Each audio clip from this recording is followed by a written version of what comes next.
guys, hari ini kita hari ketiga hari ketiga melanjutkan pengarungan sampai ke finish. Semoga hari ini sampai di finish. Itu bareng kawan-kawan tuh, kawan udah pada siap semuanya, sebagiannya di belakang.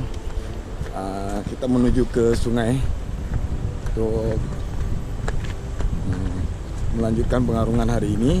Tentunya kami harus giat terus mempromosikan wisata dan budaya serta kearifan lokal di Aceh untuk kemajuan pembangunan pariwisata dan pembangunan masyarakat tentunya di Aceh umumnya dan Pidi Jaya khususnya. Ya, ini kawan-kawan kita semua nih. Mau shoot yang banyak biar kalian tuh melihat pesona Pidi Jaya dan kalian ke Aceh tentunya untuk semuanya ke Aceh nikmati keindahan alam Aceh sendiri.